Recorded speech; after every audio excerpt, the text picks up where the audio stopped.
చూడలేదు. మనం మేజర్గా పిల్లల పరిస్థితి, ఆరోగ్య పరిస్థితి, పరిసరాలు, తర్వాత ఈ ట్యాంక్ వాటరు, తర్వాత వాళ్ళు తినే పదార్థాలు, చదువు, వీటి మీద చేశాము. తర్వాత సర్ప్రైజ్ ఇన్స్పెక్షన్లో మా ఆర్డీఓ గారు కానీ, తహసీల్దార్ కానీ, ఎంపీడీఓ గారు వచ్చినప్పుడు ఇటువంటి విధులకు గైరు హాజరు కావడం, సంతకాలు పెట్టుకొని పోవడం ఇట్లాంటివి జరిగితే తీవ్రమైనటువంటి క్రమశిక్షణ చర్యలు ఉంటాయని కూడా చెప్పడం జరుగుతుంది. ఇలాంటి మార్షల్ ఆర్ట్స్ కానీ జన్నంపల్లి రెసిడెన్షియల్ స్కూల్కి సర్ప్రైజ్ ఇన్స్పెక్షన్ కోసం రావడం జరిగింది. నేను, ఆర్డీఓ గారు, తహసీల్దార్, ఎంపీడీఓ. నిన్న పేరెంట్స్ మీటింగ్లో వాళ్ళు కొన్ని అసౌకర్యాలని చెప్పడం, తర్వాత అది కొన్ని పత్రికా వార్తలు రావడం, దీంతో సడన్గా ఇక్కడ ఇన్స్పెక్షన్ రావడం జరిగింది. దీంట్లో మాకు నిర్లక్ష్యం కనపడుతుంది. సో ప్రిన్సిపల్ వైపు నుంచి కావచ్చు, ఇతరత్ర వాటి నుంచి కావచ్చు, నిర్లక్ష్యం క్లియర్ కనపడుతుంది. ఉన్నది చిన్న వ్యవస్థ.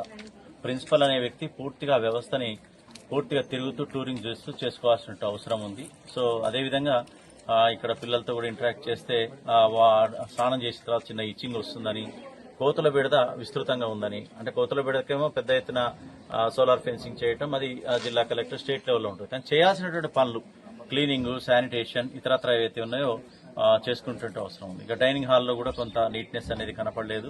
డిప్యూటీ వార్డెన్ గారికి చెప్పడం జరిగింది. పనితీరు మారకపోతే మాత్రం చర్యలు తప్ప అని కూడా చెప్పడం జరిగింది. అదేవిధంగా కొంత వండే విధానంలో కూడా బాగాలేదని చెప్పి పిల్లల నుంచి కొన్ని కంప్లైంట్స్ ఉన్నాయి. ఓవరాల్ గా బాగానే ఉన్నప్పటికీ వాళ్ళు ఎక్కడైతే ఉన్నాయో వంకాయ మరియు ఆలుగడ్డ ఈ కర్రీ చేసేటప్పుడు వంకాయ ముక్కలు చాలా పెద్దగా ఉండి అది తినడం వల్ల కూడా ఎలర్జీ వస్తుందని పిల్లల కంప్లైంట్. అదేవిధంగా అవి ముదిరిపోయినటువంటి కూరగాయలు వాడుతున్నారు అనేది కూడా అనుమానంతో ఉంది.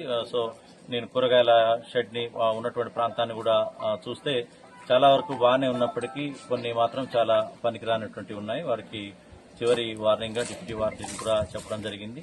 సో అదేవిధంగా ఇక్కడ ఉన్నటువంటి ట్యాంక్స్ కానీ సరిగ్గా కడుగుతున్నారా లేదా అనేది ప్రశ్నార్థకంగా ఉంది. ఇప్పుడే ట్యాంక్ ఎక్కి కూడా చూడటం జరిగింది. అక్కడ దాంట్లో కూడా మొత్తం కూడా వాటర్ కంటామినేటెడ్ అయినటువంటి పరిస్థితి, తర్వాత జర్లు చనిపోయినటువంటి పరిస్థితులలో వాళ్ళకి ఆ యొక్క మొత్తం కూడా వాటర్ ఎప్పటికప్పుడు కూడా క్లీన్ చేసుకునేటువంటి పరిస్థితి ఉండాలని చెప్పడం జరిగింది. అదంతా కూడా ఇప్పుడు ఒక డ్రైవ్ చేపట్టి రేపే ఒక శానిటేషన్ డ్రైవ్ అనేది పెట్టి ఎంపీడీఓ ఆధ్వర్యంలో, తహసీల్దార్ ఆధ్వర్యంలో ఈ యొక్క క్యాంపస్ ని ఒక శానిటేషన్ డ్రైవ్ అనేది కండక్ట్ చేస్తున్నాం. మొత్తం ఉన్నటువంటి సిబ్బందితోటి, వాటితోటి, గ్రామ పంచాయతీ వాళ్ళందరితో కలిపి ఒక డ్రైవ్. ఎంత పేద పిల్లలు చదువుకుంటున్నటువంటి హాస్టల్, అమ్మాయిలు చదువుతున్నటువంటి హాస్టల్ కాబట్టి వీరందరికీ కూడా మంచి ఆరోగ్యపరమైనటువంటి సౌకర్యాలు ఉండాలి. అదేవిధంగా రేపు ఒక పెద్ద ఎత్తున మెడికల్ క్యాంప్ కూడా ఏర్పాటు చేస్తున్నాం. ప్రతి ఒక్క విద్యార్థిని కూడా స్క్రీన్ చేసుకుని వాళ్ళకి ఏంటి పరిస్థితి, ఏమైనా ఎలర్జీస్ ఉన్నాయా, తర్వాత హిమోగ్లోబిన్ లెవెల్స్ ఎట్లా ఉందని చెప్పి పెద్ద ఎత్తున రేపు డాక్టర్ల బృందం వచ్చి మనకి ఇక్కడ చేయటం జరుగుతుంది. అదేవిధంగా పూర్తి స్థాయిలో ఇక్కడ ఏమాత్రమైనటువంటి నిర్లక్ష్యం వహించినా తదుపరి చర్యలు తప్పని కూడా